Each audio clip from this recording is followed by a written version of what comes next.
importante na vida de todo profissional, isso todo mundo sabe. Hoje nós vamos conhecer Alberto Queiroz, diretor estratégico da Estúdio Q. Formado em design pela UFG, Alberto deu aulas em várias faculdades e formou a primeira turma de publicidade da Universidade Federal de Goiás. Bem, ele tem muito a nos contar. Vamos primeiro descobrir como ele se interessou pela área de comunicação e como foi seu período de faculdade. Vamos lá? Na verdade, eu tinha interesse por essas questões de imagens e comunicação muito antes da universidade, então quando eu entrei e resolvi entrar na universidade já foi uma escolha muito clara, né? Era um universo que me interessava, né? Então, assim, foi o início, né? O princípio foi antes mesmo de entrar no vestibular, né? Porque eu já tinha interesse em trabalhar nessa área, né? Já era uma área que me interessava, me despertava interesse. O período de universidade foi uma coisa muito curiosa, porque eu entrei na universidade, né, como todo mundo que entra, com muita expectativa, né, que o curso vai entregar muito.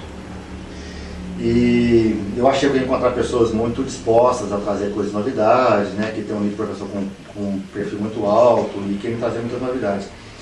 E no decorrer do curso, uma coisa que eu percebi que eu era o cara que levava essas novidades. Então, assim, como eu precisava, eu vinha de uma família muito simples, eu precisava fazer a universidade fazer diferença na minha vida. Então eu sempre busquei o algo mais, né? Então eu nunca me limitei à universidade. Então eu sempre li revistas importadas, eu procurei ter habilidades que são habilidades que precisavam ter para ser um profissional em qualquer lugar do mundo. Isso é uma coisa muito importante. Não é para você ser um profissional na cidade que você está, mas o que você precisaria estar para trabalhar em qualquer grande lugar do mundo. Então eu fui atrás disso. Então eu fui um cara, na verdade, que levou muito para dentro da universidade também, né? Então eu não esperei muito, não esperei muitos colegas da universidade. Então, eu levei muito também, eu levei muitas pessoas de fora para dentro da universidade. Em relação às matérias que mais me atraíram, uma coisa que é importante para todo aluno da universidade tem que ter em mente é o seguinte: às vezes o cara se identifica com uma matéria ou outra e subestima as demais, isso é um grande erro. Às vezes subestima até o professor, fala, esse professor é fraco, não. Por mais fraco que um professor seja, ele tem alguma coisa para ensinar. E a gente entra na sala de aula com tanto preconceito que às vezes deixa de aprender o pouco que às vezes alguém tem para ensinar. Então, como eu entrei de coração muito aberto para estudar, eu não tinha uma matéria preferida, eu tentei ser o melhor em todas. Foi o grande diferencial meu na universidade. Fez muita diferença lá porque eu entrei para ser o melhor na universidade. Então, todas as matérias me ensinaram para ser o melhor, independente de gostar ou não, de ter simpatia pelo professor ou não, eu queria sempre ser o melhor. Eu sempre busquei ser o melhor em todas. A maior dificuldade é não ter a habilidade formada, né? As pessoas elas confundem muito estar na faculdade e ter formação, né? Então, eu poderia hoje ter eu tenho um processo de seleção muito rígido. Até que quem trabalha aqui com a gente aqui, você pode ter certeza que é muito bom, porque o trabalho de seleção é muito rígido. Então, assim, o que falta, na verdade, é capacidade, é formação, né? E, às vezes, não é ter experiência na área, não. Essa experiência que precisaria para ter experiência, precisaria ter habilidades, capacidades, né? Mas você limita muitas matérias da universidade e elas não são suficientes, né? Elas não querem entender de mercado, às vezes não participam de seminário, não tem algo mais. Então, as pessoas, elas têm a dificuldade do início é a dificuldade de ter conteúdo mesmo, de serem pessoas interessantes para serem bons profissionais, né? Então, a dificuldade é conteúdo. O perfil da publicidade, assim, a publicidade, aí não precisa entender bem claro isso, ela faz parte dentro das estratégias das empresas. As grandes empresas, eu até costumo dizer muito isso, assim, você separa uma pequena empresa de uma grande empresa se ela tem uma relação próxima com publicidade ou não, né? E quando eu falo pequena e grande, eu não estou falando grande só de faturamento, estou falando de visão de mundo mesmo. Se o cara pensa pequeno, ele nem se preocupa com publicidade, ele acha que o negócio deve vender por si só e tal. Se ele pensa com visão, ele já vai contratar publicidade, tem empresas de publicidade para tomar conta, tem departamentos de marketing e assim vai. E o perfil do aluno de publicidade, existe um estereótipo do pessoa que trabalha na área de criação, que aí é o cara que é informal, que vai ter tatuagem, né? Que é o descontraído, essa questão toda, que é pertinente, é bacana, né? O cara trabalha com criação. Mas a publicidade ela é mais ampla, né? Então ela tem a parte de compra de mídia, que é uma coisa matemática, de raciocínio, de inteligência.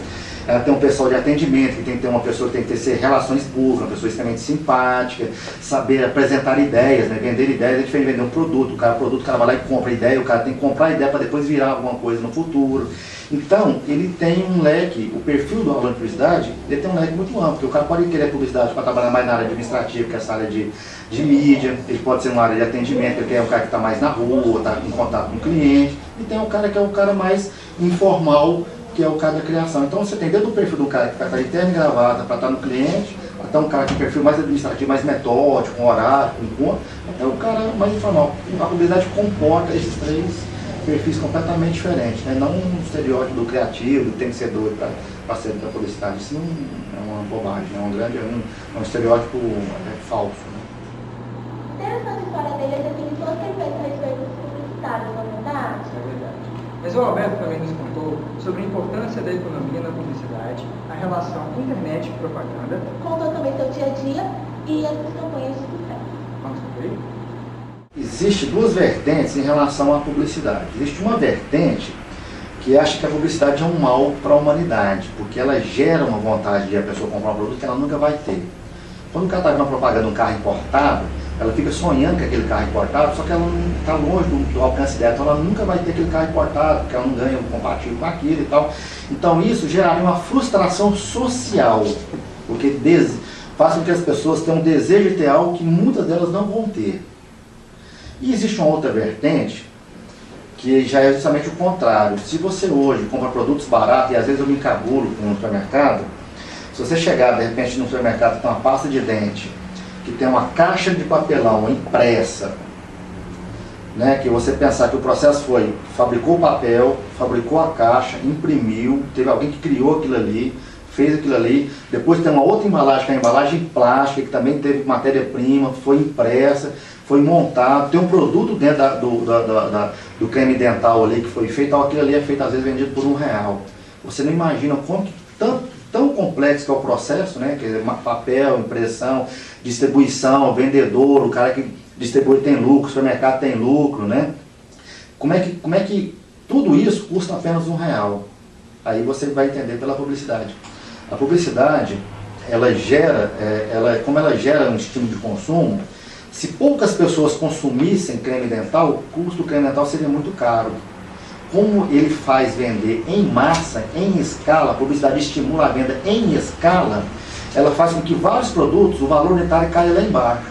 Então existe uma vertente que fala que gera um anseio das pessoas terem o que elas nunca vão ter, mas ao mesmo tempo a publicidade ela proporciona um aumento da venda de produtos em escala, isso faz com que o produto fique muito mais barato. Então, ao mesmo tempo, ela permite que várias pessoas tenham bens de consumo na sua casa, muito mais bens de consumo, porque ela é feita em escala, graças à publicidade que estimula uma venda em massa.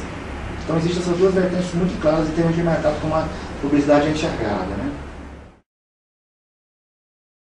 Bom, sobre comunicação na internet, todo mundo usa a internet, tem uma história interessante que eu comecei a usar a internet quando ainda era só caracteres. Na UFG, a internet no Brasil começou ligando universidades e eram telas pretas, precisava de só um monte de código, mandar um e-mail para a USP e tal, eu comecei a usar assim. E logo quando começou a popularizar a internet, existiu começou com uma coisa técnica, né, de ligar computador no outro. Então no começo da internet se falava que era uma rede de computadores conectados, né, porque tecnicamente era isso. E depois as pessoas perceberam que era uma rede de pessoas ligadas, né, através da tecnologia. Quando chegou nesse momento, aí a comunicação começou a ter vez, né, e aí surgiram a comunicação começou a tomar corpo. Então existiam algumas teorias. Então tem o Jacob Niels, que é um cara que começou a falar de usabilidade, como seria a melhor maneira de usar a internet, passar o conteúdo, o que era pertinente. E foram vindo várias teorias de você usar a comunicação na internet de maneira para ser usual, né. Isso foi o começo. E aí logo chegou um ponto que eu preciso estar na internet, que era uma grande bobagem, a internet era um item a mais, né?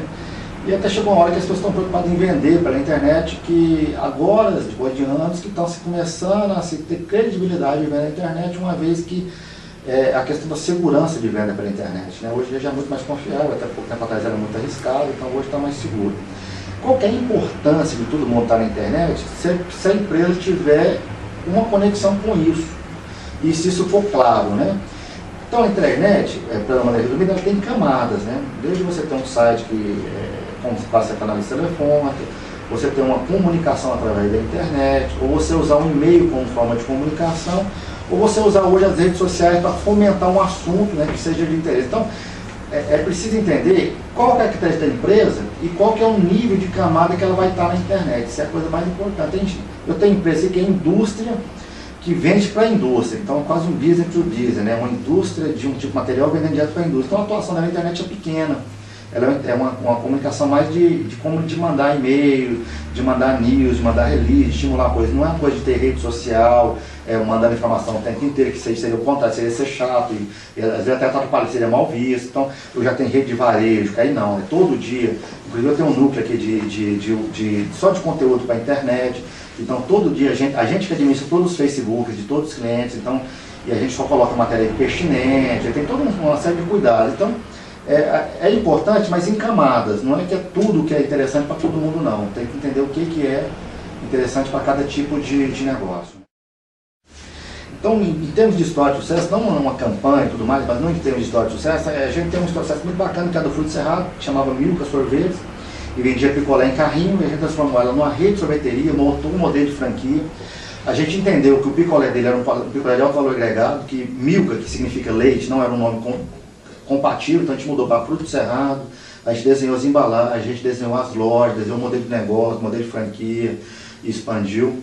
E aí é aquilo que eu falei, a gente não, embora ela venda sorvete, o Fruto Cerrado tem um mercado dela, ela não é líder de mercado, é o que mais que vende sorvete. Ela chegou ao ponto de você pegar um freezer dela e colocar do lado do freezer da Kibon, o cliente dela é dela, o da Kibon é da Kibon. Então a gente criou um mercado que é dela, exclusivo, para quem gosta daquele sorvete, que é um sorvete natural e tal. Então é uma história bacana. E tem sucesso no Brasil inteiro, já no mundo e tal. E tem vários outros, né? Por exemplo, a Fricó Alimentos mesmo, a gente pegou, era uma indústria de embutidos comum, né? Hoje ela é líder regional. Então tem Sadia, Perdigão e a Fricó no estado de Goiás, ela é marca líder regional. Em faturamento, em venda, em agilidade. A gente está, inclusive, agora numa fase de ajudar ela a expandir, triplicar a capacidade produtiva e venda no Brasil inteiro, né? E a gente tem, na verdade, assim, tem muitas histórias de empresas que a gente está falando, de empresas pequenas, empresas grandes e empresas líderes de mercado, né? Aí, se for citar, a gente ficaria aqui a noite inteira, porque são, na verdade, em 20 anos, foram muitos. Cara, eu nunca pensei que uma pasta de dente pudesse dar tanto trabalho. Você costuma pensar muito, né, João? Você vai esculachar agora comigo? Você vai começar a esculachar? Se não começar a esculachar, vai ter que começar aqui agora. Só um momento, pessoal. Para finalizar, Alberto deixou uma mensagem para aqueles que estão começando agora e também nos deu uma dica. Muito obrigado pela companhia e até a próxima. Eu entendi que é o seguinte, é muito importante na vida a gente fazer o que a gente gosta. Porque quando você faz o que você gosta, você vai ser útil socialmente. Então não importa se está no último ano e larga, e vai para outro, e começa de novo. Não importa em que momento da vida você vai talvez recomeçar ou mudar de curso a fazer, mas é muito importante na vida que você goste do que você está fazendo. Porque quando você gosta do que você está fazendo, você vai fazer o melhor. E aí você vai ser útil para você não vai ser uma pessoa frustrada, nem ganhando dinheiro que você está ganhando. E você vai ser útil socialmente. As pessoas ao seu redor vão ser beneficiadas com o que você está fazendo. Quando eu comecei a dar aula no curso de jornalismo, muito curiosamente, eu dava aula no último ano, e uma aluna falou assim, eu não passo essa disciplina sua, porque eu descobri que jornalismo não é minha praia e tudo mais, mas eu quero diploma, às vezes eu posso fazer um concurso com esse diploma e tal. Aí eu falei, não, larga tudo, começa de novo, não vai ser medíocre não, ficar com diploma só por ter esse diploma, para ficar em concurso. Forma uma coisa que você gosta, que você ser feliz e tal, isso é muito mais importante. Então a dica que eu dou, de uma maneira geral, vocês estão no começo do curso, tem um caminho longo até para vocês entenderem, para saber se gostam ou não. Mas ao entender o que vocês gostam, vá para o que vocês gostam. A dica é essa. Sejam felizes. Para você ser um bom profissional, seja de publicidade, medicina, coisa, você precisa ser uma pessoa interessante. E você é interessante quando você conhece um monte de assuntos, né? Quando você conhece bons filmes, né? Quando você conhece boas literaturas, quando você conhece de esporte. Quando você consegue conversar com uma pessoa de diversos assuntos e ela consegue entender, ter uma interlocução, aí você é uma pessoa interessante. E aí como é que você vai fazer uma publicidade, boa publicidade, uma publicidade interessante, né, criativa, ou rica de referência, se você não tem isso na sua vida? Se você não for uma pessoa interessante, você nunca vai fazer algo interessante. Entendeu? Por isso que a referência é importante nesse processo para quem trabalha com publicidade, se enriquecer culturalmente cada vez mais, né? Aí eu brinco muito, daí quando você vai fazer comunicação, você tem que entender para quem que você faz, na pirâmide, público A, B e C. Um cara lá que tem pouca instrução, ele vai no filme e quer saber quantas porradas deram e quantos carros explodiram. Um cara na classe A, ele sabe quem que é o diretor, quantos Oscars esse cara ganhou, ele sabe quem fez a trilha sonora, se o cara está correndo ao Oscar, ele sabe todos os filmes dos atores, então assim, muda o perfil. Então quando você for se relacionar, não fique nas porradas, nos carros explodindo. Tenta saber algo mais de tudo. De uma matéria, de uma revista, de um livro. Ah, é um livro? Quem foi o cara que escreveu? Quais outros livros? Lê mais de um livro do cara, para entender uma linha de raciocínio, né? Filmes, uma coisa, quais são os filmes. Então, assim, não fique só na primeira informação em relação aos conteúdos acessados. Vá mais profundo um pouco nas informações para vocês serem pessoas ricas mesmo de conteúdo, de informação, né? Hoje eu quero fazer a diferença. Seja diferente, faça aquilo que ninguém nunca fez e marque a sua geração. Ser criativo vai além da imaginação. Se você tem um sonho, faça valer a pena. Sonhe alto. Só tenha cuidado para não cair. Não basta falar em amor ao próximo, é preciso praticá-lo.